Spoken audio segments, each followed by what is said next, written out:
And we are live again on a Monday night. Hello, hello. Welcome on into another episode of the Whiskey Crusaders. I'm Will. And I'm Matt.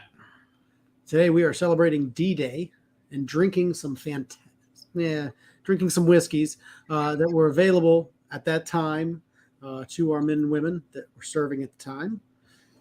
Before we get into all of that, Matt, you want to go through who all has already in the chat, who's talking to us already? Oh, we got this lovely legal Zoom ad. That's very exciting. All right, let's do some in the chat. All right. We have Ben Demon Hunter, Steve A., Craig Benfield, John Krenz, Spencer Mav. I love how it just jumps back and forth, and it's so much fun. Charles Ashworth and Donner Pass, and there's our buddy Bill. And let's see, hopefully, and there's Juniper Lane. Good to see you guys. So like we said, today is June 6th. And since it's June 6th and it's D-Day, we decided it would be a great idea to do an actual whiskeys that were available on D-Day. In fact, some of the whiskeys the guys that were on the landing crafts that day were drinking before they went aboard. But we also didn't want to forget the Germans. We have a couple things the Germans are drinking that morning as well. So we wanted to make sure they also got their side of this fun. They don't really drink whiskey. They drink mostly Jagermeister and some Calvados that they stole from the countryside. I know. Don't worry, Will. It's in there. I know you're excited. So excited. I'm sure Sarah's like, oh, there was Jagermeister in there? I'm good. I'll pass. So, I think we all know that D-Day was probably one of the most important, obviously, battles in entire world history as far as saving the world for freedom that we currently know today, especially for Western Europe.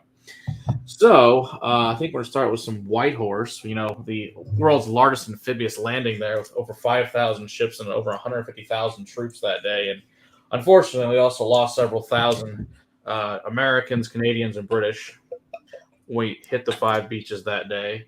We decided in order to celebrate them, we were going to drink their whiskeys that they had available at that time. So, we starting out with some very nice White Horse. So most of these are going to be blends because that's all there was. There wasn't such a thing, especially not available to Americans, as single malt Scotch. It didn't exist.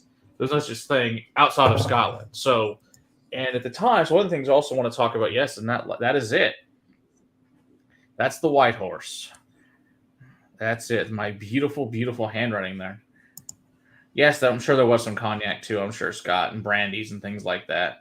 But there's a couple things I found. Steve's got some Jim Beam Repeal batch. Very nice.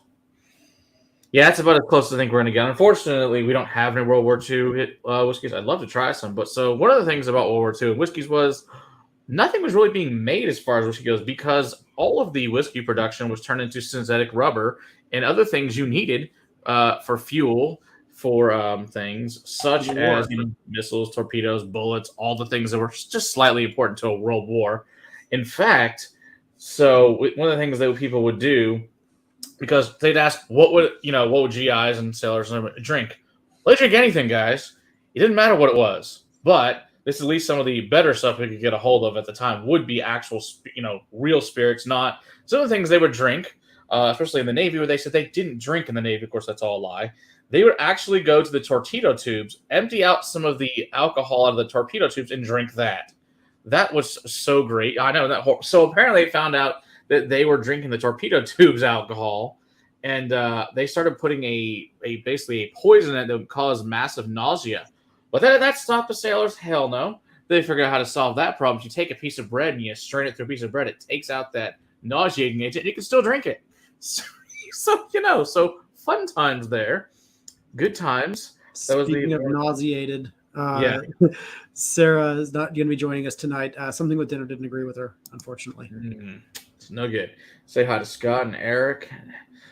Welcome in there, guys. So, that was the one fun fact I found out, which I did not know they were drinking that out of the torpedo tubes, but hey, whatever it takes.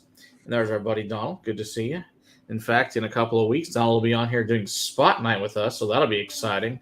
And it'll be super nerdy, all the awesome things that Donald knows about spots that probably their own brand ambassadors don't know, but he does. So, there's Trev, the Bourbon Ranch. He actually served in the service here in the last few years. So thank Trev for his service. Obviously, he's not that old. He did not serve in World War II. So it's just some other. Hey, Cheech, how's it going? Yeah, is this available? This is a basic 3-year. It's been around for well over 100 years. This is still available? White Horse. Yeah, White Horse is still available. It's What's super my cheap. price point? Like $25-$30 for a 175. It's cheap. Show me that label again. This isn't bad. Mm-mm. I almost want to compare And the this label to has not changed much either in 100 years. It's pretty much the same label. It's called White Horse, but it's a big old yellow label. Interesting Yep. choices. I know that funny. Yeah. No, it's not bad. It's one of the things I do like about one of the reasons that one of the things that's in here, which is nice, is there a little bit of Lagavulin in here, which I do like. Yeah, there. This reminds me of like a Teacher's blend. This is a little bit more grain heavy than I think Teacher's is. Yes. But yeah, it's drinkable. Hey, Dustin, how's it going? Dustin will not be drinking any White Horse, I assure you, this evening. It's a little bit under his price range, I would. A little bit, just saying. Top shelf Dustin does typically drink top shelf things. That is the way it goes. But yeah, so in Scotland, some of the big things, the reason that when Americans would be drinking so much of this, obviously the Scotch were too, is a lot of it, they were exporting almost all of it to the United States because they needed parts and they needed money. So instead of that, they would send it all to America to get the raw materials. They'd send Scotch in payment for raw materials to send over the war effort, especially prior to America joining the war. So you were not allowed to distill squat as far as actual, spirits at the time. Now you could sell your maturing stock. Of course, at the time we'd also been through World War I, so we'd shut down 21 years prior. We also at that point had gotten through Prohibition in America, so we'd barely got a Prohibition when the war starts. So we got that part. So a lot of things changed on the American side as well. Same thing, you could not distill for whiskey. You had to make industrial strength things, which is obviously very important. The other thing that major change that happened is we switched to bigger barrels and less hoop staves in order to save wood and to save on iron. So we went from an 8 hoops to 6 hoops on the barrel, and then went from 48 gallons to 53 gallons, and that's why. It's because of World War II. Which I did not know that. So before doing some research, and so it's actually, which is pretty cool. Yeah. So it's very interesting. Yeah. Ancient age Justin bottle. There you go. I mean, for an inexpensive blended Scotch, I ain't mad about where we're starting at, Matt. That's no. Is that little bit of touch of peat in there? Yeah, and I think I'm sure what they had back then was probably better, and then there's also things that were a lot worse that we're thankfully not drinking because a lot of the guys, they had these things called backpack stills, and literally had these little tiny stills in their backpacks, and they're drinking whether it be gin or vodkas, whatever the hell they could create, or especially if the guys in the Pacific, which obviously nothing to do with D-Day, but those guys, there were no stores, there were no neighbors to pilfer. You're on these shitty little islands and something, so you had to make it whatever you could of potatoes, tomatoes, corn, sugarcane, whatever the hell you can get out of the mess hall and distill, or like poutine, as Scott says, that's something else you could get. So it's just kind of whatever. But yeah, these are some of the things they drank. This is not bad at all. I really have no complaints on this. I may have to pick up one of these. Yeah, this is not bad. I need to get a second Glencairn. I don't know why I brought one fucking Glencairn for this. I don't either. I only have one Glencairn, but that's because I have a little rinser and I have a method of just, keeping things going. I usually have more than one, but yeah, I have a dump glass. I like doing the dump glass method where you drink a little bit of it and then you pour a little bit in the dump glass and you create a blend for the rest of the evening. Yes. All right, now we have more Glen. All right, so like I said, White Horse is not bad. Another one that was pretty common. In fact, this one started out in the House of Commons.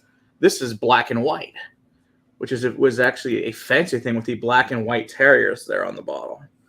So, another old brand, around the 18, I think. In case you're wondering, my label looks like this. It's beautiful.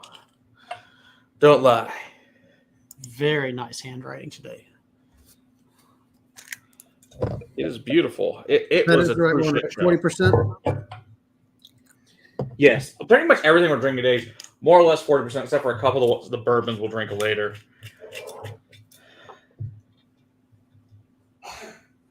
It's certainly possible, Ben. I'm not sure on that. But one of the reasons Lagavulin was such a big deal and they fought over it to try and create like Lefroy was for White Horse. That's what they wanted it for. Drink the bad shit. There's some that are not great in here. So like I said, this is Black and White. It's another, cheap blend. Same thing. It's like $25. But there's obviously a lot of grain in here. A little bit lighter. Mm-hmm. A little bit less musty. Doesn't smell like there's really any use of peat in this one. Maybe a little bit, but it's just kind of maybe an earthy peat. Yeah, it's not bad.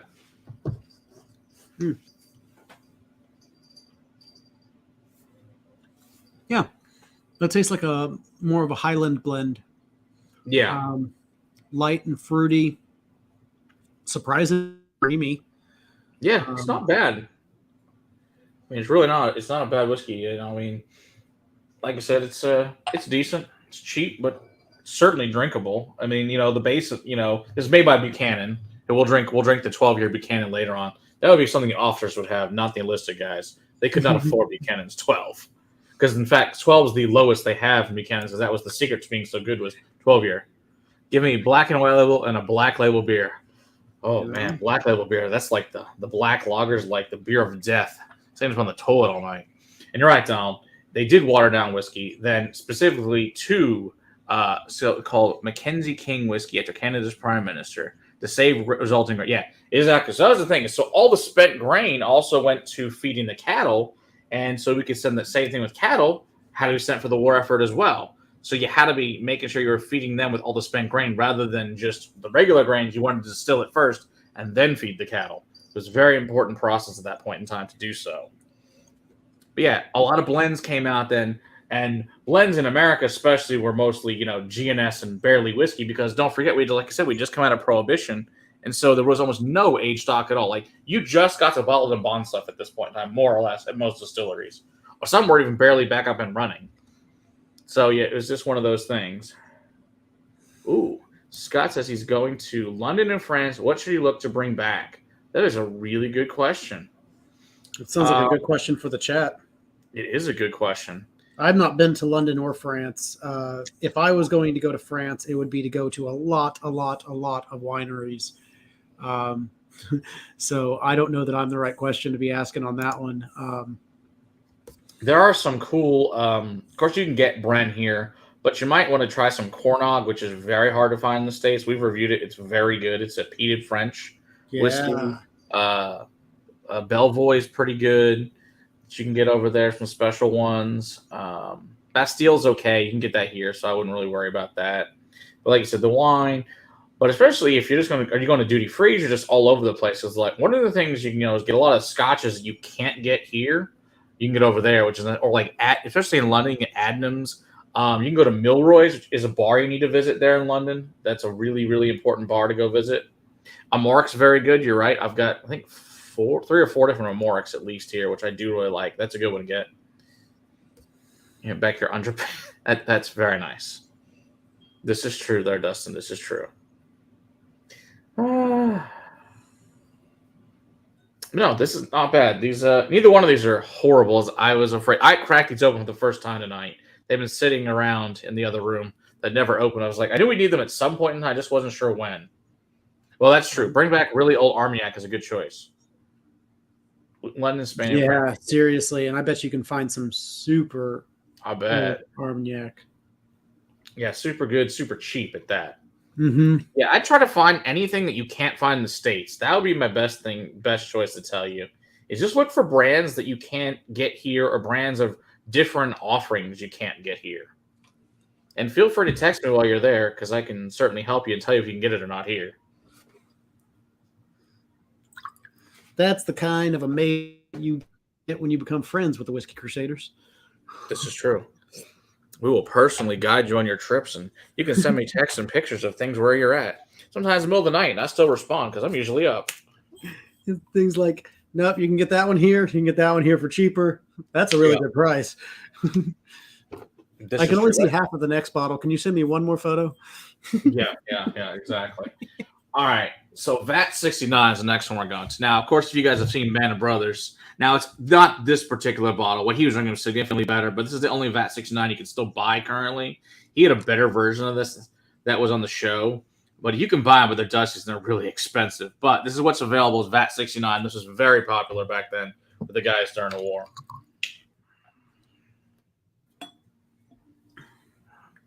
So let's see what you think of this one. There you go, VAT 69. This is not a. It's not Oh, smell great. It does not smell good. this is very It's very pungent. floral, and then into very sharp and shiny grain ethanol. With stinky feet. Stinky feet. Okay. Yeah, that's not a great nose.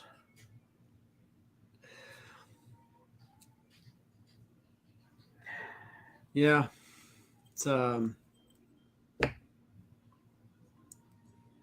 Yes, Dustin, that is the best Bardstown ever made. Or that Bardstown, as far as I'm concerned, is the best one they've made. Hands down. So yeah, if you can go to that place, Scott, and you can get that stuff in the States too, though. So it just really depends.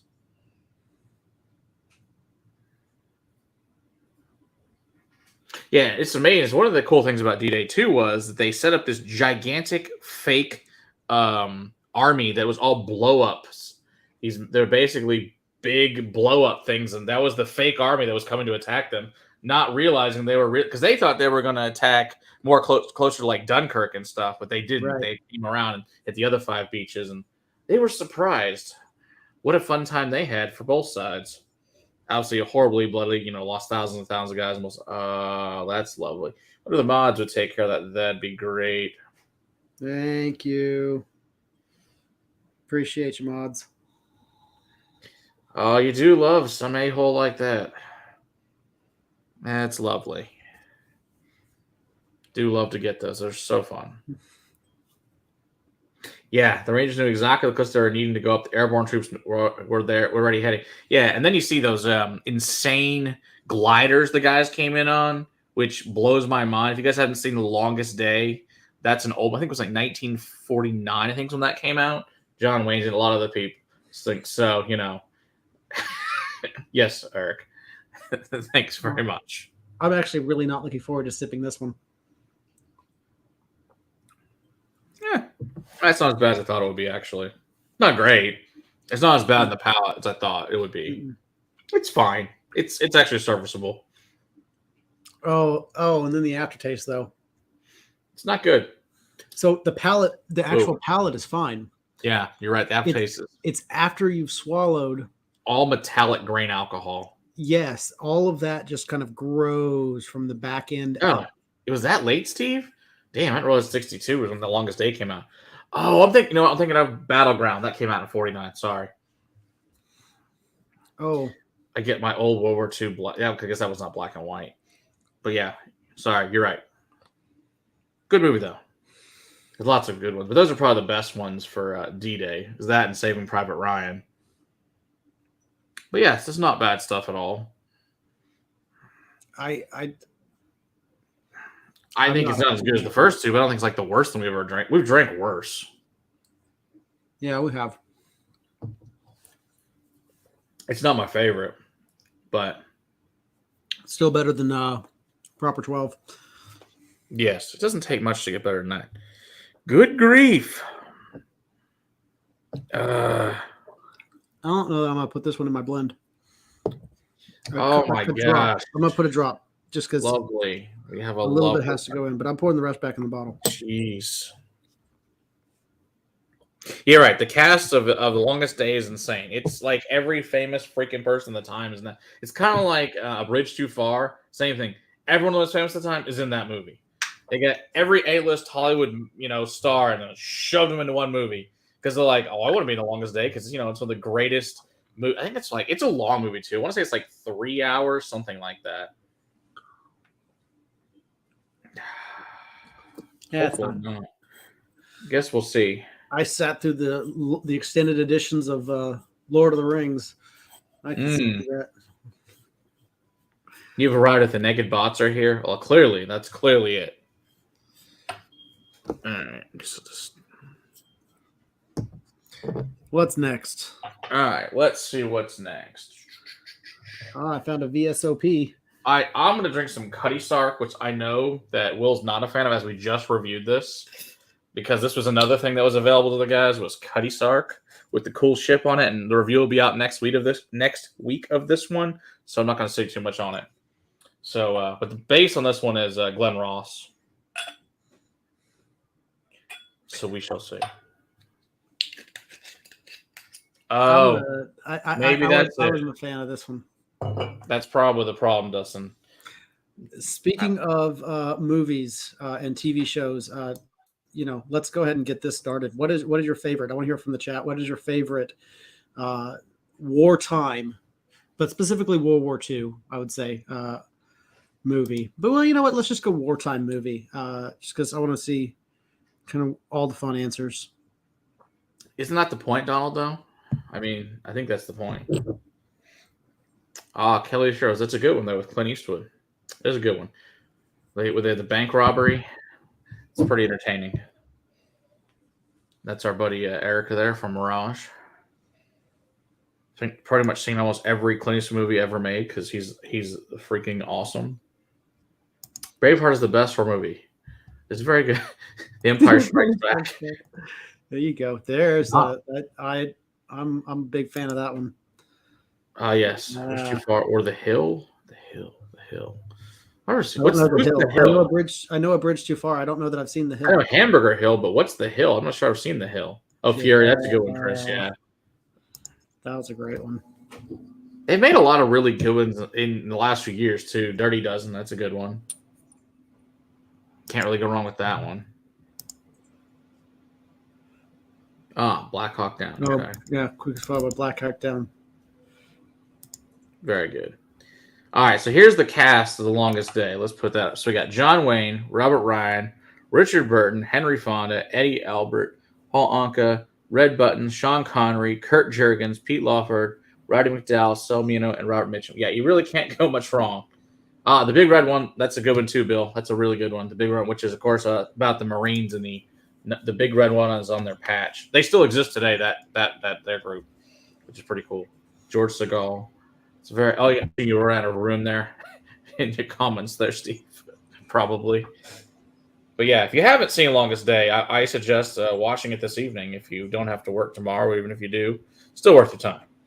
When the show's over, of course. Wait till we're done. Band of Brothers was truly one of the best series. There's absolutely no doubt about that. That and the Pacific. What I'm really looking forward to is there's a new one about the 8th Air Force, which is coming out. I think it's coming on Apple, which I don't have, but I'll just have to buy that one, I guess. But it's made by, once again, Spielberg and Tom Hanks. Rod Steiger, Peter Van Robert Wagner. Good grief. Yeah, as I said, it's like 3 hours. Yeah. Yeah, Ben. Those ones, I have both of those on DVD for the Band of Brothers. And I watched Band of Brothers about a month ago to prepare for D-Day, as I usually do. So it's a very important thing to watch every year. All right. Cutty Sark's not so bad, but I think the first two we had were better. So, all right. Let's see here. So let's get a little bit slightly better things here now. So that's kind of your budgets. All right. So then the next one we're going to drink here is some Valentine's Finest. Another very nice blended Scotch here. This is one of the better ones. This is Valentine's Finest blended Scotch whiskey. Now they make some older ones of Valentine's that are actually really good. That's what my label looks like. Huh. I've not heard of that one, Donald. I'm gonna have to look that up about Sean Connery and being a military prisoner during World War II. Interesting. Oh yeah, I haven't seen Greyhound because it was I think Apple Plus or something. That was good. I wanted to see that one, so I need to go back. I need to, I guess, see if we can just buy that one. Oh, Stalag 17 was really good. Agree. Fighting Back about Rocky. You and me both, Steve A. You and me both. 12 O'Clock High. That's a good one. Desert Rats. Ooh. That's good. Desert Fox. Was it the blue something? The blue was, I can't remember. The blue something. The Blue Max. Now, these are all old movies at that point. But still, my favorite, even though is Casablanca, because it's not necessarily directly inside the war, but it's all the things on the periphery of the war. Yeah. And it was a propaganda film to support the war because it was done during the war. And it's a fantastic, fantastic movie, Casablanca. You haven't seen it with Humphrey Bogart, Ingrid Bergman. Charles is giving another thumbs up to The Hill. Okay, I'll have to see if I can find that one. Not seen that. D-Days Wound My Heart with Montanus Langer. Okay. Hey, Greg, how's it going? Where Eagles There? Oh, that's a really good one, Mike. You're right. That's another really good one with Clint Eastwood. I didn't see that one. Sansa Imajima. Yep. Mm, Oh, yeah. Like I said, I think I own every single Clint Eastwood movie ever made. So even the most ridiculous ones of his early, I have all of them. movies you could absolutely never make today. Yes, and they're the greatest movies. Dirty Harry is one of the greatest films ever made. I don't care what it says. I love Dirty Harry, and he's fantastic, and that's the way it's supposed to be. Oh, And come Glorious on. Bastard, that is a really good one. This, if I could pick an ending to the war, this would be the ending I would pick. Yeah, for real, right? Like, man, he fucking nailed it from like what we really wanted to see happen. great. Like, come on. That was Yeah, that was a good one. There's our buddy Ken from Scotch Hunter. Hopefully your move has gotten settled down. You haven't checked out Ken's channel, check out his as well. Let's see here. Best Days of Our Lives. Dunkirk, yes, that's very good. 1917, of course, is not a World War II film, but it's still a very good movie about World War I. Which, of course, directly affected the whiskey industry. And very well. Oh, yeah, Patton. Yeah, that's definitely one of the best World War IIs for sure. Midway, absolutely. mhm. Tora is obviously very good. About the rather than the new Pearl Harbor movie, it was a friggin' love story. It was fine. It was not as good as the original. The Battle for Britain is excellent from the 60s. I don't dislike this one. No, this isn't bad at all. I'd put this up there with like a Dewar's White Label. Definitely. It's not anything crazy, special, amazing, but it's definitely serviceable. It's definitely It's nice. It's a little bit step up. It's not like $12. It's not expensive. right. So, but it's not bad. It's really not bad at all. The cool thing is we were donated an old version of this, which we will review it. It was an 86 proof version from late 90s, early 2000s. Interesting. Son of a bitch. Is that bad person again? Jeez. Or whatever. Oh, the Battle of Britain and Guns and Around. Yeah, that's another very good one there. I like that one. I didn't see it in IMAX, Donald. I bet that was cool. Now, if you haven't, okay, so speaking of war movies, we did go see New Top Gun last week. Freaking amazing. We went to the D box seats that move around. Best freaking movie I've ever seen like that. Yeah. It was insane. Yeah, Okay. it was really intense. It was much more intense. Whereas the first Top Gun was really fun. This one was super intense. I thought it was absolutely wonderful. I know, and I appreciate it, Steve. Thank you for dropping the hammer on this lovely sex bot. Who just apparently just loves us so much this evening. Apparently, it needs its own time. Pretty wild. All right. I still think the first one that you gave me was my favorite. Yeah, that White Horse shocked me how good that was. White Horse was surprising. It was, and none of this was intentional in orders. Like, I don't know. We never drank that. Let's start with that one. Not bad at all. Yeah. I would actually compare this one to a Dewar's White Label. It's simple. It's easy. Yeah. A lot of grain alcohol. It's not super old, but it's absolutely not sharp or shiny. It's a good blend. It's a good mix. Yeah, absolutely. Oh, yeah. Or Das Boot. That's very good. It's a German film. U571. U571 was very good. Like I said, if you guys haven't seen Operation Mincemeat that just came out with Colin Firth on Netflix a couple of weeks ago, that's excellent. Oh, yeah? Bourbon's in Kentucky and Louisville. Awesome. Mm-hmm.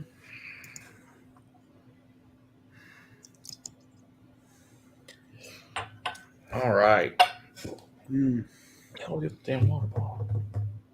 Oh, it's like I lost my water bottle. Oh, Hogan's Heroes, of course, great show. Heart's War with Bruce Willis was very good back in his early 2000s. The Cane Mutiny. Oh, yeah, that's a good one. What the hell is it? Destination Tokyo is really good. Joseph, they're good to see you. Anthropod. No, I've not heard of this one. No, I've not seen that one. I may have to look that up. That sounds very interesting. Now, almost on a daily basis, I do watch Mark Felton's productions. If you don't watch Mark Felton, he's an amazing historian. He's an English professor of history. His videos are just insane. And there's no judgment in any of them. They're just simply, here's the facts and this is what happened. And they're very, very good. And all the crap that we should have been taught in school, but never did. Yeah, 30 Seconds Over Tokyo. That's another good one. Absolutely. I've not seen that one either. Yes, Heydrich, the epitome of evil. There's no doubt about that. Yeah, my mother was lucky for the 70th anniversary of D-Day to actually get to go to Normandy and go to all the batteries and the cemeteries and all that wild stuff. So the French are very happy and love Americans there in Normandy because without us, they'd be speaking German and it would really suck. Jimmy Stewart with Strategic Air Command. Good news is Eric was stationed on that base, and so was my father at Carswell Air Force Base. Oh, I can't believe anybody hadn't mentioned this one yet. Yeah. Oh, yeah, Bridges of the River Kwai. Yeah, that's a good one, too. Yep, very, very good. The other theater, for sure. All right, let's move on to the famous grouse, which has got Macallan and Highland Park in it, which we are definitely fans of. Great Escape, Steve McQueen, excellent movie. Baba Black Sheep was a great show. I've never seen that one, whatever Baba Black Sheep is. I'll have to check that out. Oh, wow. I kind of got frozen up on Bridge over River Kwai. I was trying to say that back when you can actually have a movie that, was heavily driven by dialogue. Yes. It didn't need all of the bigger things. Oh, The Great Escape. I missed a lot of these things. Oh, yes, you did. Oh, Empire of the Sun is, very interesting. Black Sheep Squadron. I don't know that one either. The Memphis Bell is another great one. You haven't seen the Memphis Bell. In fact, I have a screening copy of the Memphis Bell. No idea how the hell I came upon it, but I found it in my collection of movies. Somehow I got one of those. We're moving on to Famous Grouse. Yes, the famous grouse. Is that what that one says? That is it. Like I said, it's got Highland Park, McAllen. It's owned by Edgerton, so no surprise those are in there. There's also Katharine Hepburn's favorite whiskey. Random fact about that. Oh, yes, the Von Ryan Express. That's very good. Speaking of another really good one that's with Sylvester Stallone, Victory from 1981. It's about prison camp that plays a soccer game against the German guards. Very, very good. Not one that's probably real well-known. Pele's in it as well. Operation Petticoat. Okay, I don't think I've seen that. Oh, it was another one. Was it Heartbreak Ridge? That was really good. Oh, yeah. About the Dawson story.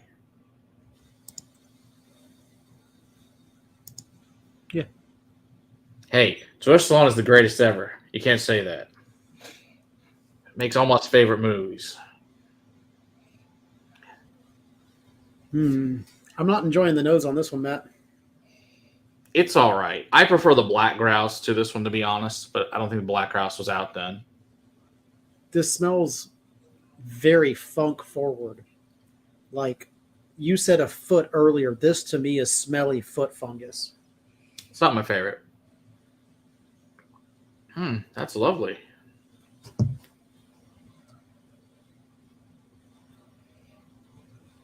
We call them Rambo. All of them are good.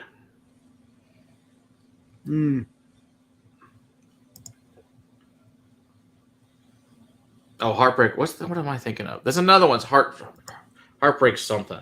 Okay, that's the Clint Eastwood one in Grenada in the 80s. What's the other one? Desmond Dawson. That's about the pacifist that's a medic that came out within the last 5 years. You say McAllen was in this? Yeah, McAllen's in this. I wonder if it's a funky McAllen sherry thing. And it could be. I'm sure it's the worst. Their crappiest stuff's in here. I'm sure it's a $25 bottle, which in reality is probably too much for this one. Yeah, we had some $35 handles that are way better than this. I'd have to agree. Hacksaw Ridge. That's it. I knew it was something Ridge. Thank you. Yeah, that's if you guys haven't seen Hacksaw Ridge, that's a really, really good one. Steve A, one of our mods. Thank you, sir. Always coming in for the win. You and Donald always got our backs. Our other mods are great too, but you two, man, I tell you. All right, we can dump that. Yeah, I'm thinking so, man. I don't. That's not my favorite. I don't need a lot of that one. True. Good point, Greg. Yeah, you're right. Johnny Walker Black definitely better than that. We do have some Johnny Walker Black, but we're not going to quite get there yet. We're going to do a couple others. We're going to do some Dewar's White Label, which is obviously a major one. Ah, The crazy things, absolutely go Rangers, their bill. That's by far my favorite hockey team. So, of course, this is Dewar's we've reviewed. So you can check all the fun history of Dewar's. That's part of way too. I don't need that much in there.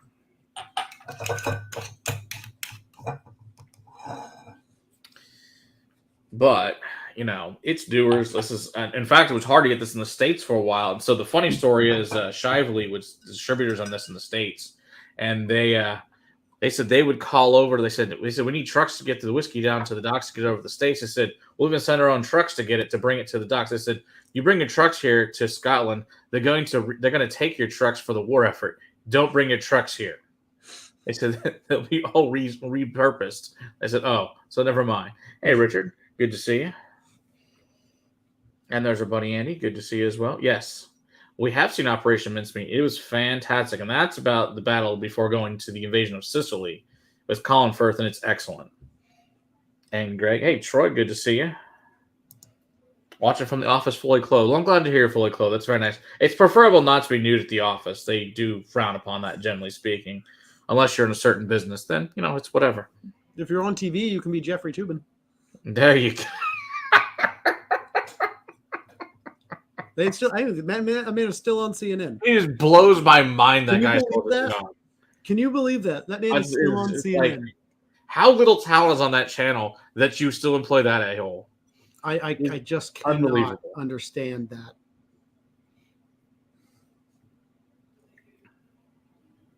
It's Dewar's White Label. It's fine. Nothing bad, nothing good. Oh, but yeah, compared to some of the others that we've had, again, I feel like this one is very, very well dialed in. Yeah, no, it's good. It's just not. Oh, Dewar's Illegal. That's good. We reviewed the Caribbean Smooth yesterday, so that'll be out soon.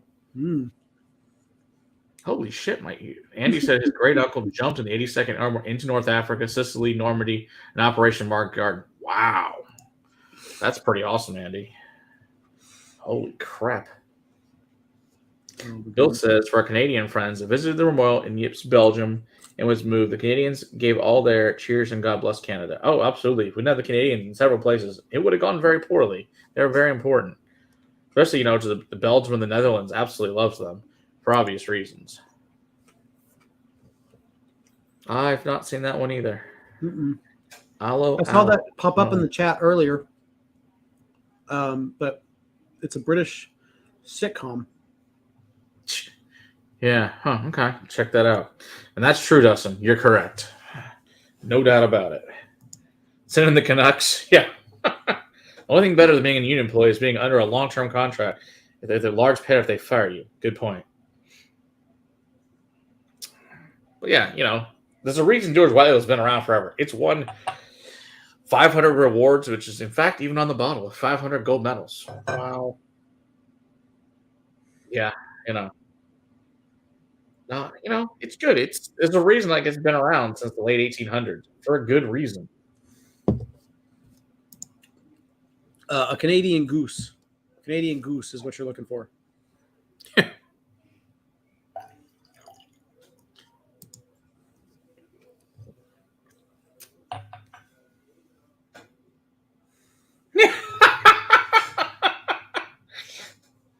Now, don't forget, Dustin. A lot of these awards were when these were the best blends around. There wasn't a whole lot of other things to drink. It was just blends. There you go. There you go, Ken. You also have to realize that some of these awards were judged by people that should not be judging things. Valid point. Like, wow, this one is the smoothest we've tasted. It's the gold for sure for me. Oh, that's cool, Andy. Andy said he's worked his way through many of the memoirs and bios of the main men from the Banner Brothers. Absolutely worth it. Oh, I bet it was. That's really cool.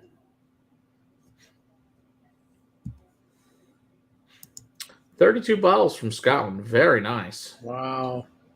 Some hell of a samples. Good job. That's cool.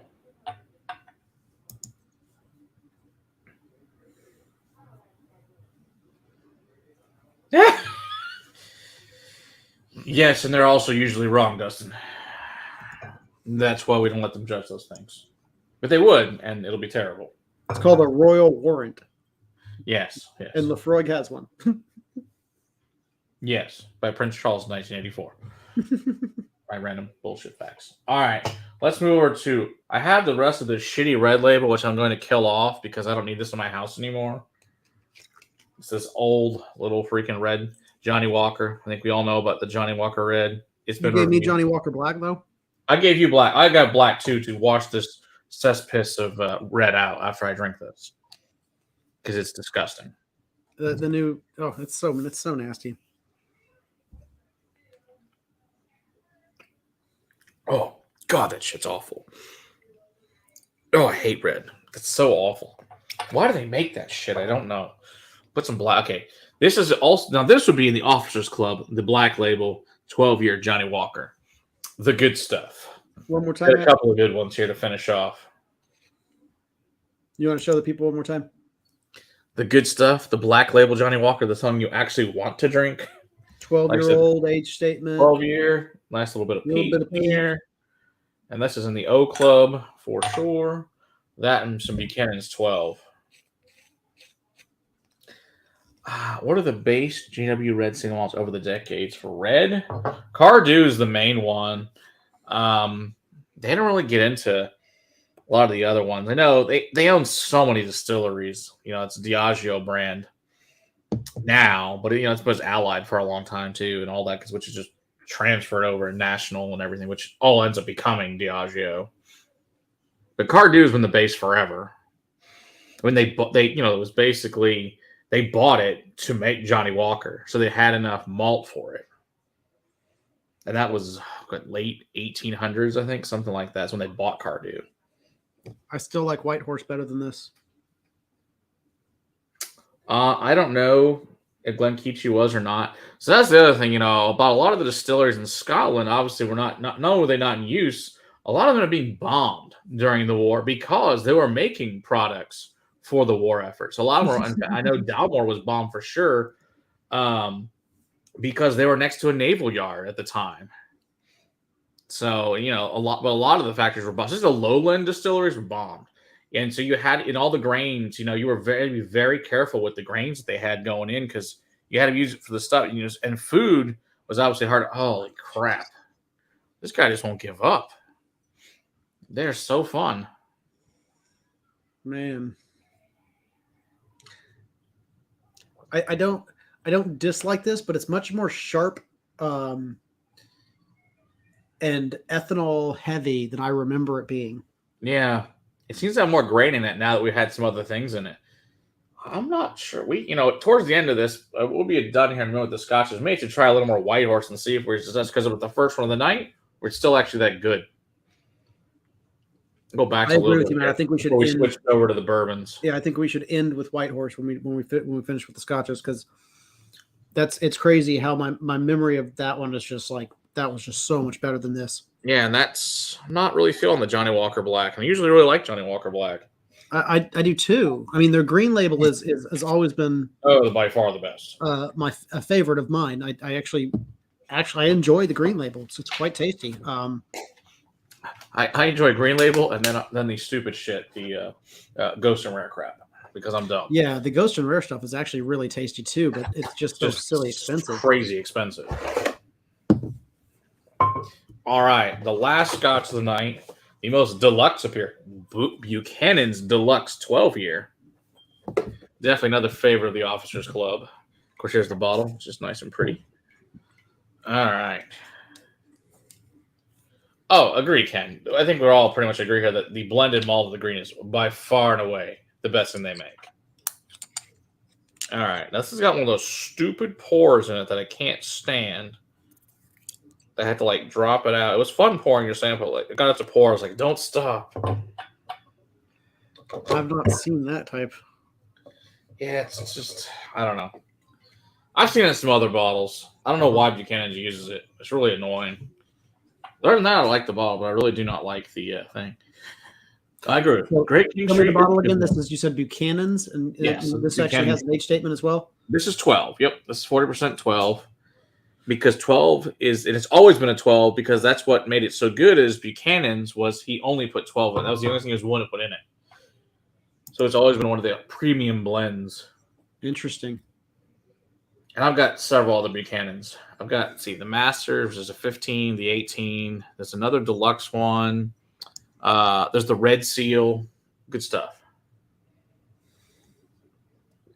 You're correct, Steve. That is the correct answer. I agree with you. The Glasgow Bill. Totally agree, John. For $35, price point. can't beat it. Yeah. Yeah, the top is, it's not great. Exactly. See, you know exactly what I'm talking about, Donner Pat. It's like, why? I don't understand. This is a nice bottle. What were you thinking of this stupid thing in here? I don't understand at all.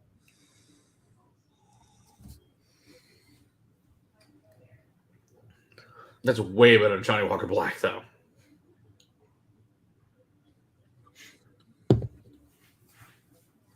Oh yeah. The answer to that, Bill, is Compass Box. All the blended whiskeys from Compass Box. Okay. Yeah, That's I'm not good. mad about that one. I like this. It's Yeah. not bad. It's like 25, 27 bucks. It's not expensive. Ooh, that's a good one there, Eric. The 12-year Malaga cask. That is a really good one. In fact, we had it on the show with you a couple weeks ago, and we appreciated it with the awesome sherry and whiskey night. That was fun. No, this is good. I haven't had this in a long time. Oh, yeah. Rock Island. Yeah, now that Rock Oyster one. Yep, that's a good one. Yeah, anything, I think, from, was it Douglas Lang that makes all that stuff? That group, I think that's who that is. I like Douglas Lang stuff. I like Duncan Taylor stuff too. Yeah, most of those are pretty good blends from what I find. But if there's more expensive blends, Chivas Royal Salute is really, really good. Some of the Uzbekis 15 years really good. I'm trying to think what else you got there. So some of those really just those blending houses are just really, really good. Hey there, Gert from Whiskey Lovers Society. You can check his channel, check out his as well. Very awesome guy, a buddy over there in Belgium, who's very happy that D-Day happened, I'm sure. Obviously, he wasn't alive at that point in time, but I'm sure his grandparents or whatever were, parents, all that good stuff. You know, I don't think I've ever had Dimple 15. That is one that's on. I just never, I don't know why I haven't had it. I've seen Dimple. I've never it. seen. Yeah, I've never had that one. I need to try that one at some point. Seen it. What's the other one I haven't had? Oh, Pinch. That's the other one. That's the only I've ever had a bottle of and tried. These are like my two other like random ones I still need to get for the collection. We're gonna go back to White Horse. Oh yeah, so we're gonna go back to White Horse, and then we're gonna switch over to the bourbons and do those. Unless you want to do the German stuff in between, but I think we'll probably do the American stuff and then the German stuff. I don't know. I almost would rather end with the bourbons. Okay, so we can do the German stuff in the middle then. Yeah. South Africans give a lot of blood and treasure. Oh, I have no doubt, Bill. No doubt. All right.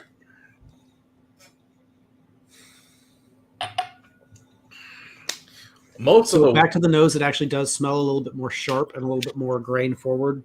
All right. Than what do we just have? The 12-year-old Buchanan's. I mean, obviously, it's quite a bit younger than that. Yeah, this is 3 years old.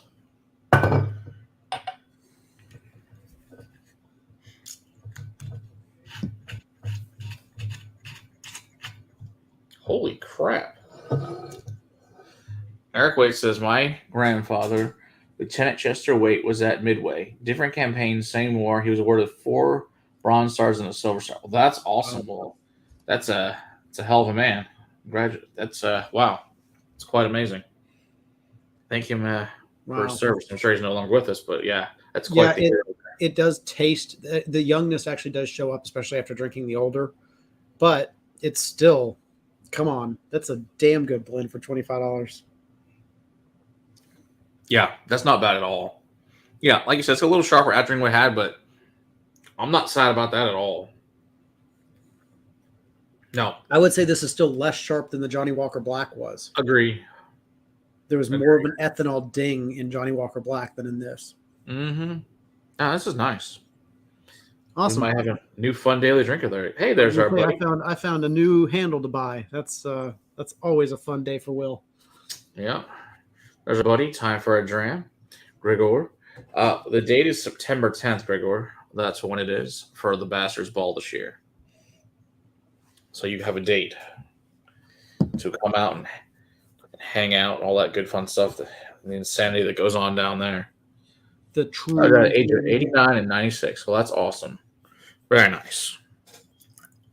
All right. Now, first thing we're going to drink is some Pilford things that would be in Normandy, is obviously famous for Calvados.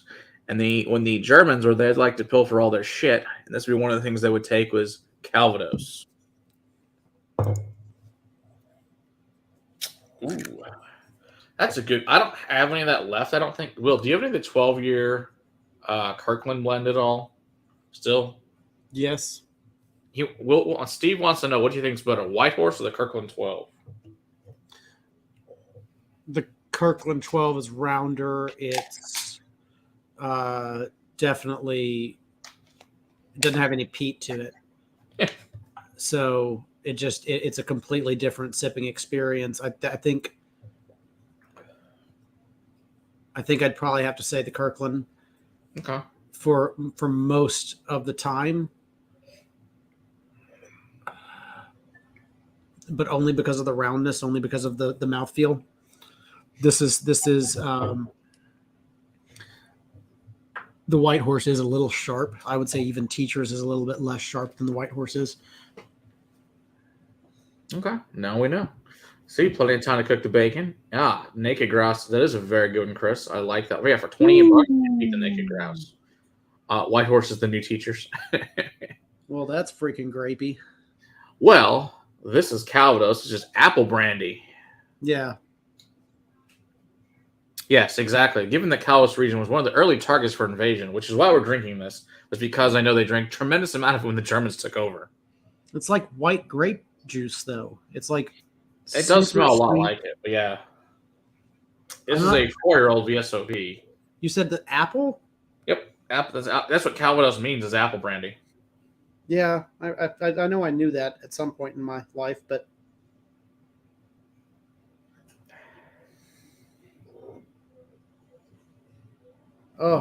this has got a funk to it too. A mushroom fungal forest floor funkiness to it. It's interesting, though. On the nose, at least. The oddest thing is, when I really talked about the war, I did not know about his medals until I buried him at Fort Rosecrans, Georgia, San Diego. Wow. That's not a surprise, though. Most of the guys don't talk about it. No. My dad never talks about, Gulf, my grandfather in Iraq or anything. So, I mean, I think most people don't. Like my grandfather, he helped load up B-17s and B-24s. So that was his fun part for the war. My other grandfather, he built airplanes during the war because he was blind and one eye, so they wouldn't let him serve. So the next best thing he did was he actually built the planes. My grandfather served in 3 wars. He didn't talk about it. He didn't want to say a word about any of it. He wore his cap proudly, and he was happy when people said thank you, but he didn't want to say a damn word about it. Not a surprise. Oh, Don Frontiers has a high percent of pears. Interesting for that Calvados. All right, I'll have to try that someday. No, that's true, Charles. White Horse is usually right next to Clan McGregor. This is way better than Clan McGregor, though. White Horse is. Yeah. Oh, yeah. I would put it way over Clan McGregor. Oh, wow. So Donald says grandfather was a member of the Princess Patricia's Canadian Light Infantry Unit that received a presidential citation for holding a hill against the Chinese against overwhelming numbers in Korea. Oh, that's very awesome.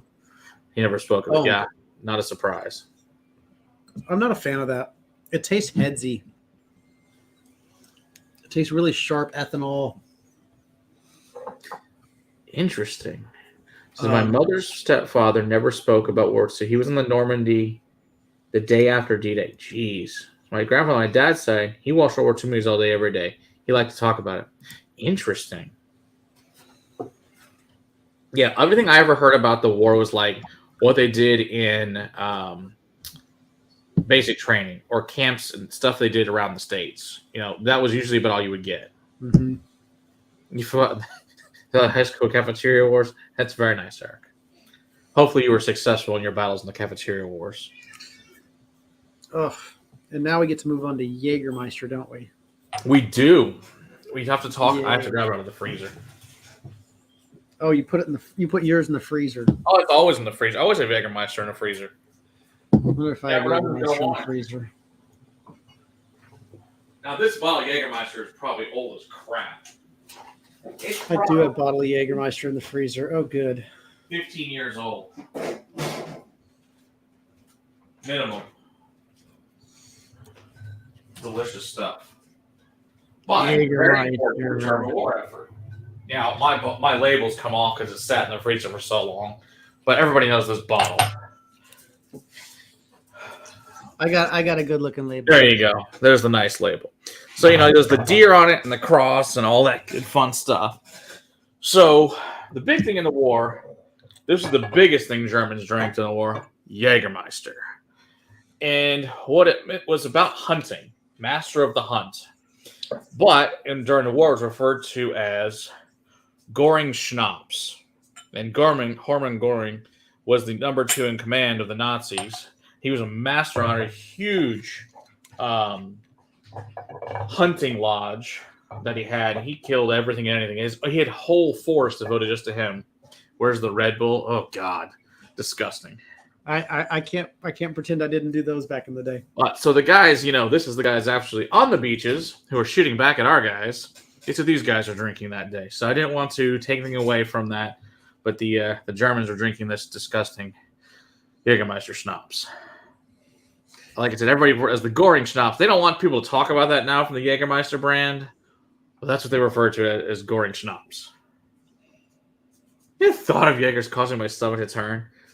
If they didn't talk about it when my grandpa's journey towards the end of the war was in the Pacific and in the records. Wow. Dodgeball, PTSD in the 6th grade. That's very nice. Not my favorite. No.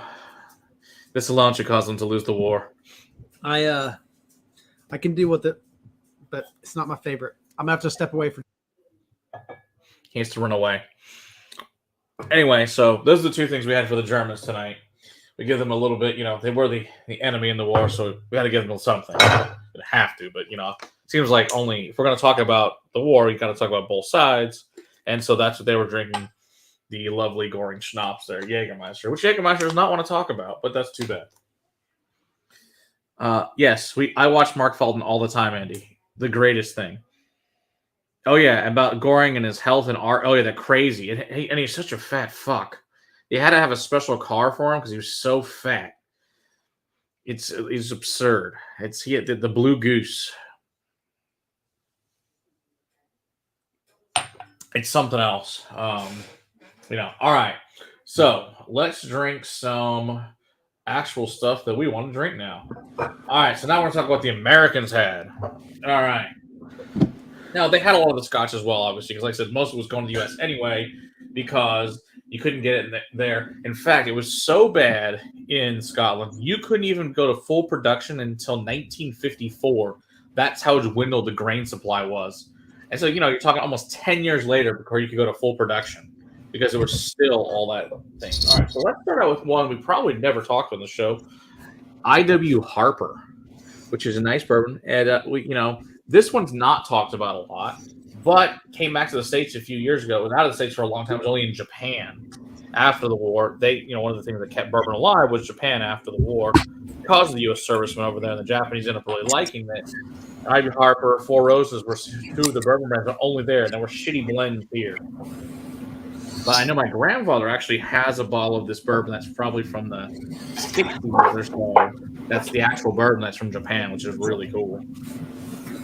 All right, my grandpa was in the China Burma India Theater. He was told of interviewing for the Allied Common in his unit, being told by the Japanese for 2 days. Wow, that's wild. But yeah, that's the thing. If you watch, like I said, the Mark Felton Productions, you learn about all the other parts of the world that they never ever talk about, like the Indian campaign and China and Burma. They don't talk about that ever really in class. But you learn all about that stuff and all the different armies that, in fact, the Hitler had that were in the Arab countries, that were Hungary and Romania and several other Axis power countries that you never ever hear about. Or you have whole brigades of Indians and British that joined the SS. That it's really interesting, all the things that they just never talk about. Oh, he's right. He was a drug addict. That's right. He was a morphine addict. You are correct on that too. If I could get one of the mods to drop me a link to that YouTube channel, I'd like to click on that and be able to subscribe. That sounds like a good learning opportunity. Every day, every time I'm doing laundry, I listen to World War II by Mark Felton. There are hundreds of videos on there. Nice. And they're all really, really good.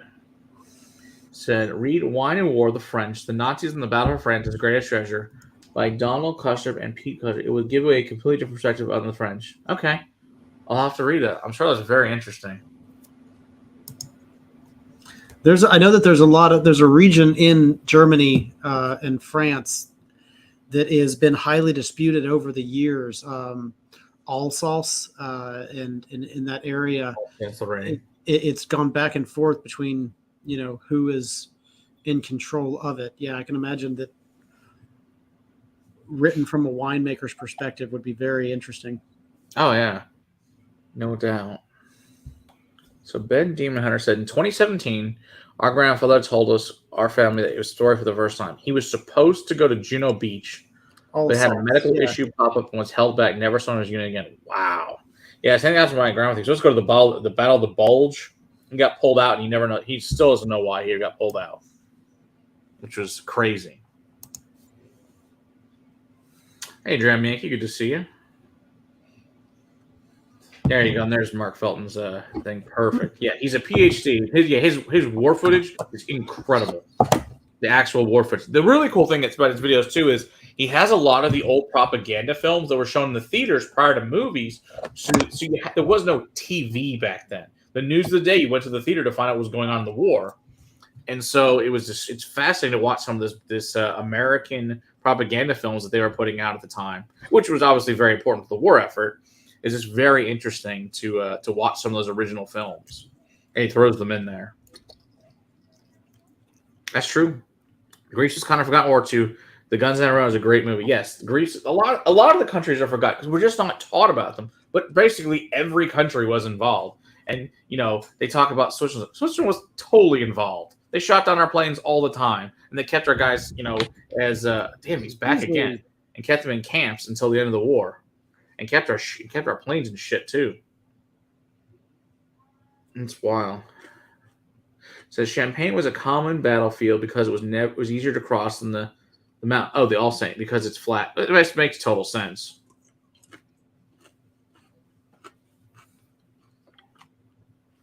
That's not a bad bourbon. Not bad at all. But like I said, this was directly affected by World War II. It didn't come back to the States. It stayed in Japan. It didn't come back to the States until a few years ago. Finally available in the States again. Thank you, Donald. I hope subscribe. Longer than Ron Jeremy for a little. It is amazing this guy just will not go away.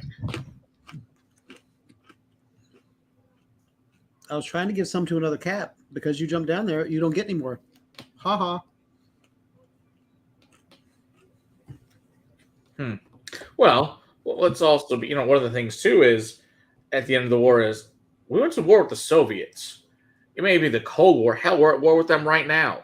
Let's all be honest. Even though we may not have troops in Ukraine, we're fighting them right now.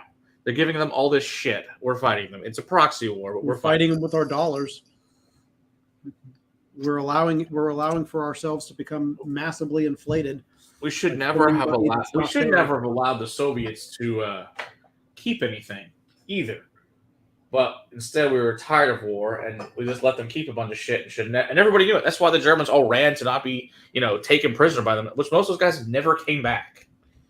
They just died over there in labor camps and whatnot. I don't report that yet.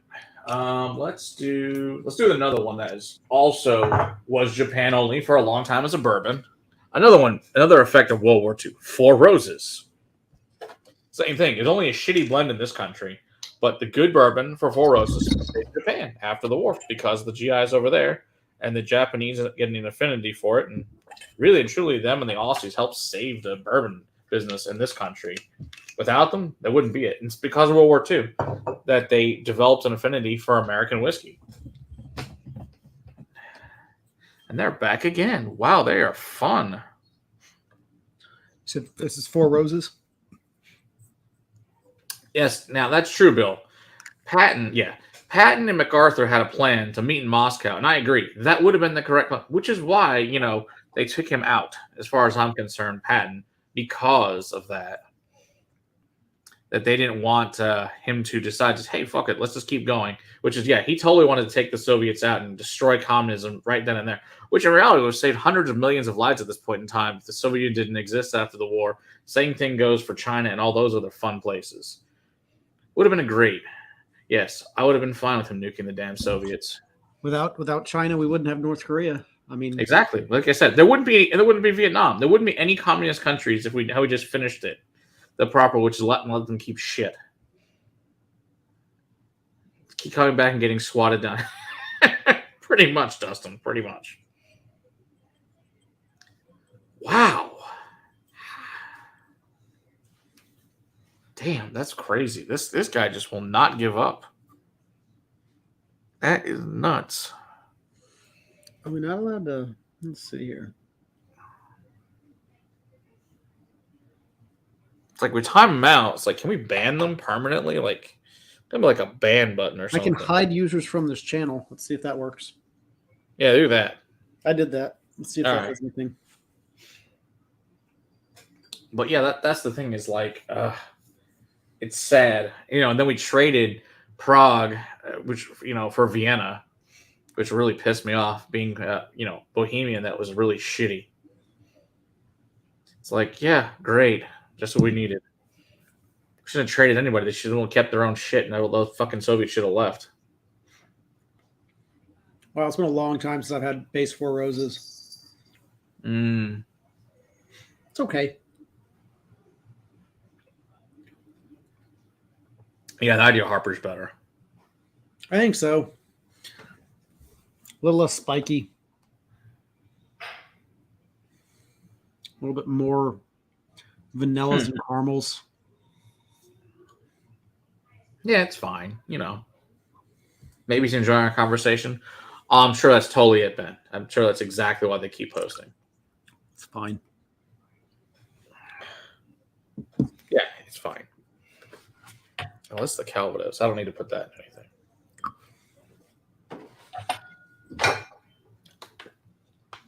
I've not seen the Great War with Indy Needle. I've not seen that. Let's check that out.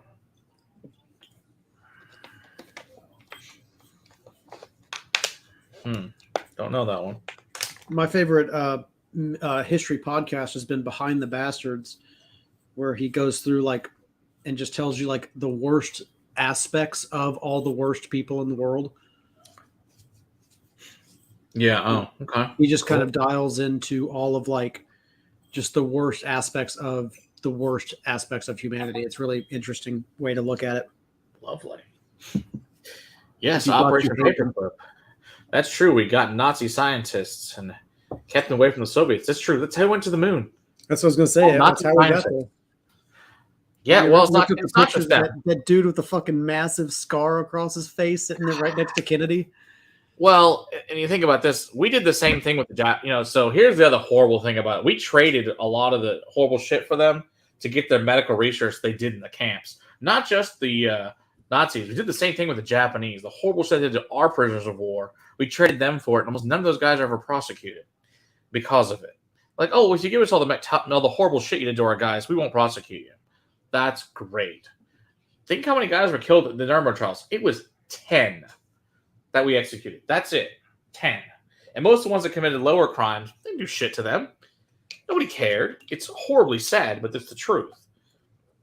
It's really quite sad how little was actually done to most of those guys after the war that caused all those problems. All right, let's pour some Old Granddad, which is one looks like very famous, obviously, during the war. Nice, good 80 proof Old Granddad. But I don't think it's like 1882, something like that. It's been a long time. Wow. We've not reviewed Old Granddad or Four Roses or W Harper. So, oh, look, there's our friend that's expat again. So, right here, Old Granddad 114.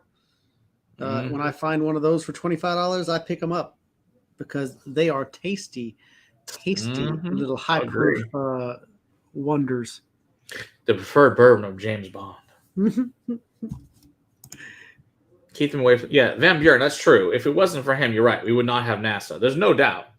It kind of makes you realize just also how far in advance the Germans were in front of us. In fact, we call this, look at our stealth program. That's where that came from. The ancient alien astronauts in World War II? Totally then. Exactly. Well, it's what do you call it that all of the alien sightings happened after we started testing nuclear bombs? Why is it that we started testing nuclear bombs and then all of a sudden all over the world alien sightings started like skyrocketing?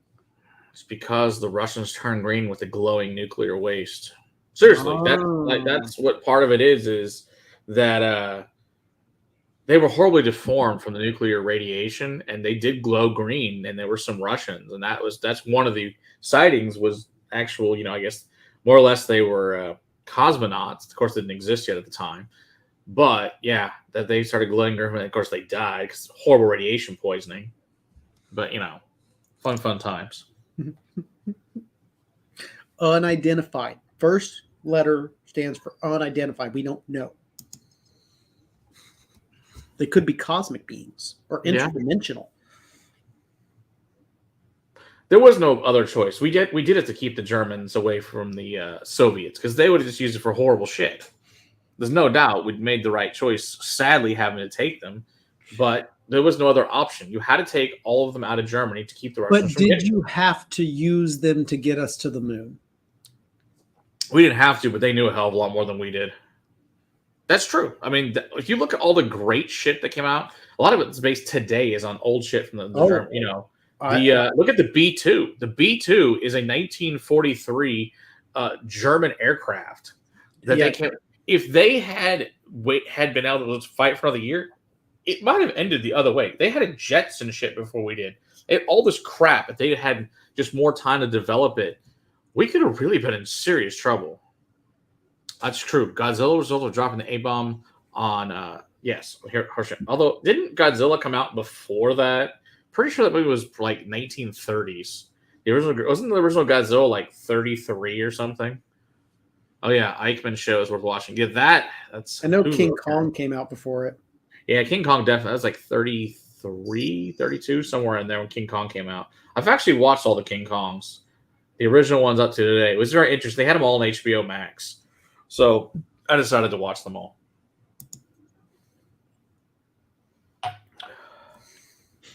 I can't. Absolutely. There's no doubt about it. It's true. It's just wild to think how far in advance they were over us. It's like, holy crap. Yes, the Horton 229. You are correct. Yes, they were designing to bomb North America. There were bombers towards the end of the war. They were going to hit New York City, which is truly scary as shit. I'm assuming that's must be Godzilla. Godzilla. Okay, it's 54. Okay, so maybe so. Yeah, okay, interesting. The communists came through the back door. Right. All right, let's do some old. Let's see. You want to do old Overholt next? That sounds like a good one. Of course, this is the oldest whiskey brand in America from 1810. So this one's been around for over 200 years. You're saying that Buffalo Trace has not actually been around since 1774, like they claim? No, it's bullshit. The Buffalo Trace brand itself, 1999. I love it. Rogan is so bought into the Buffalo Trace branding Oh, it's He such keeps on bullshit. telling every single guest that Buffalo Trace has been around since before America was even formed. No. Longest continually running distillery, and I'm just like laughing my ass Lie. off every fucking time. No. They've changed names multiple times. Blah blah blah. Hey, Marty, it's Whiskey Knows. Go check out Marty's channel. Is it an actual continually running distillery that's been there since in that same spot? Because I don't even think it's been in that same spot. I think it's moved I don't too. think so. Yeah, no way. Nah, I don't think so. I don't remember. What was the very first, review we ever did? And I had to go back and look, but I'm pretty sure that's not true. I mean, you want to go technicalities, you'd say it's mixtures because it was 1753, but exactly. All the commies are running university and news networks. You were correct, Eric. That's exactly where the commies went, and the State Department. In fact, if you ever read the movie, the book, what is it? Think of it. Crap. I had it. Something with the something man. I don't know. It's in the other room. But it's about the commies and the State Departments in the 30s and how great the Soviets were. It's crazy. Yeah, you're right. The German aircraft were way more advanced than the Allies. No doubt about that. And the aliens. Wow. What is that book called? God. Can't remember. Glenn Beck just talk about it all the time. But yeah, it's about the lovely State Department or whatever, and then the Great Depression and things like that. How it was all being handled. It was a very interesting book. I'll find it after the show. I'll post it in Discord so you guys can check it out. For the price point of this rye, I am not mad, man. Dude, it's $15.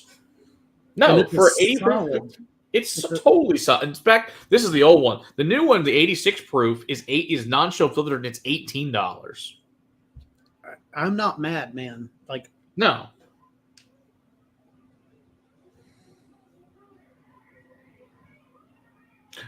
And see, like Andy says, Glenn Fark has the opposite problem. Their official license is way younger than they were painting in their entry, where they had just the pics of a still and distillery several years before they were legal, as I'm sure many of them were. Of course, there's different reasons for the the Scottish stuff, doing it the British and all that crap, and hiding the stills from the tax. And a lot of those, reason. Right? A lot of those have actually been legitimately around for that long. America's just so young as a country, We're 300 years old. People live to be 100. That's 3 people ago. That's it's not a long time to be a country. Thanks, Eric. I had to turn it down. It's downstairs.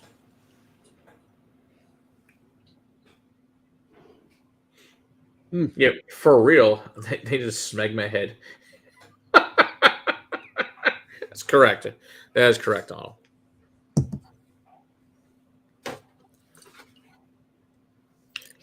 All right, let's see here. We got a few more. All right, let's do some Jack Daniels number 7, which we know was obviously a favorite of the GIs because it's Jack Daniels. It's been around 1800s. Another fun one. It's the only Tennessee whiskey I think that's been around that since then, because Dickel didn't come out to the 50s. Really? Yep. But a lot of it's because Tennessee was so prohibitive on making, let alone selling whiskey. Yeah, I remember that Jack Daniels is in a dry county. You can't buy Correct. Jack. Correct. When I was in Sheffield, UK, every time they ask why we didn't do anything different than I just poured them. I just poured them without even asking here. I got a JD and a JB. Yeah, JD is what we're drinking. JB is Jim Beam. See, he's got the little squiggly in the B. It's all good. That's how I can tell, folks. A little squiggly. That's right. They definitely don't look the same at all. Exactly, because they drive on the wrong side of the road. It's their fault. I don't understand why they don't get it, why they're driving the wrong damn side, but whatever. I love the fact that Donald's Canadian, and I hear this in his accent. It's true, though. He's right. It's absurd. It really is. Yeah. It's like, go do something else.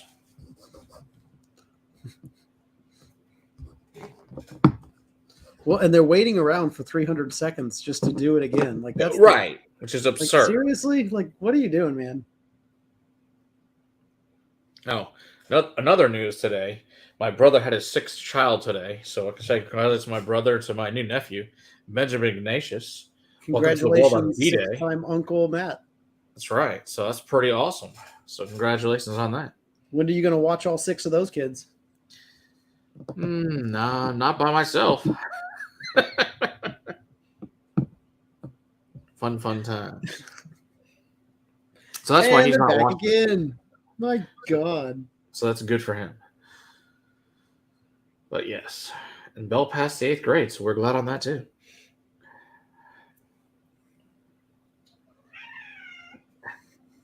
What was that? That's very nice, kitty cats. Weasley's telling me that India's back from going to the restroom. I need to go let him back in. I shall return. He has to return. Oh, 6 ain't bad. I know people with more. We got friends that get 8. So 6 is, typical. They're doing the good Catholic way, making lots of kids. We only have 2 because that's all God gave us. So that's all we got. We wanted more, but we didn't get any more. And after Violet, there's a good reason he only gave us 2. So you know what it is. And you know what, Matt? I had the exact, well, sort of the same thing, but not really. We had our first kid, and our first kid was very much well behaved, much like Belle was, in her young years. Yeah. And we were just like, no, man, we got perfection. We're like, fuck Yeah, that. why try this again? Hands done. We're good, clean, guys. I'm stepping away. Not trying for this one again. We hit the mother load with the first one. Oh, that's funny. All right, we got some Jim Beam. Another lovely thing. I know all you guys had the Jim Beam repeal batch. Exactly. After Violet, no. After that, we're like, because like they're 4 years apart. We were hoping to have more between them, but we just didn't. It just didn't get any. It took over 3 years to get that one, so we got more than we bargained for on that one. So it's all good. We're good. She makes up for not having extra children. All rolled into one.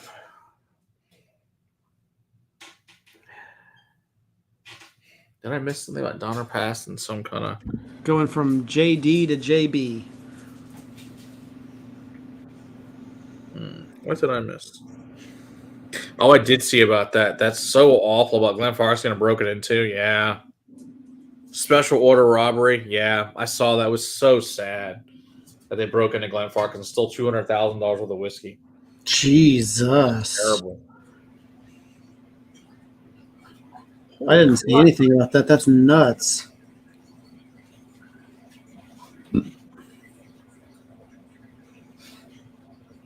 Your mom was number 9 out of 13? Oh, Mennonite. Okay. Wow. That was a lot. Yeah, we got, I don't know what we had about 13. That's going to be with 10 siblings. Oh, 13. That's quite a bit. Now, my great grandfather had 13. There were 13 of them in his family. My mother is one of 9. Wow. Yeah. Yeah, because my mom's there's 6 of them, and my dad's there's 7. So there's a lot of kids on both sides. 5 boys. They put a television in the bedroom. That's awesome. Donald, I am too. My mom was actually my mom and dad were planning on having a very big family. But my mother got cervical cancer while I was in the womb. I actually have an indent in my skull back here from where the cancer was actually, forming against me when I was actually in the womb with my mom. So they had me, and she actually had to have everything.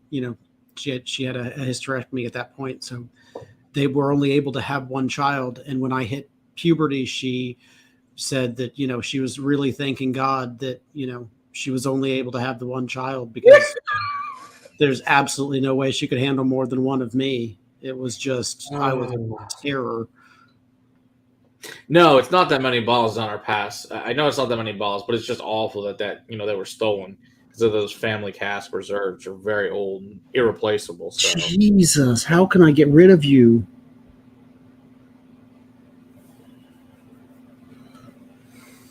well, you figure you're in the middle of the top. There's little security because they figured who the hell was going to rob them in the middle of essentially nowhere. I mean, I know it's not nowhere up in Space Side, but theoretically speaking, nowhere.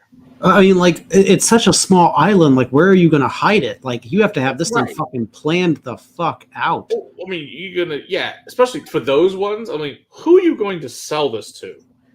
They're hot as hot. It's kind of like stolen art. You can't display it. You have a special room. I mean, it's just ridiculous. Right, and you can't sell it on the open market. You have to have a buyer already lined up, and that buyer can't display it. Right, like Right. everybody has to be on board with the fact that this is stolen.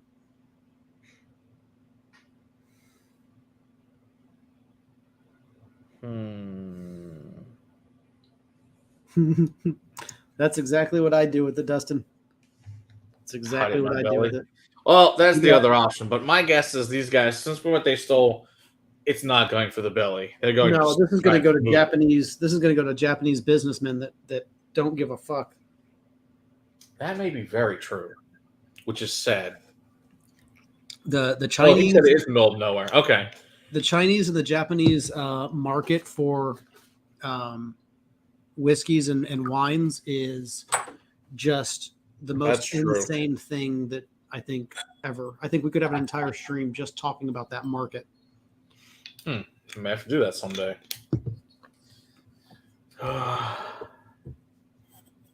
We never had this problem before. Usually they go away after one.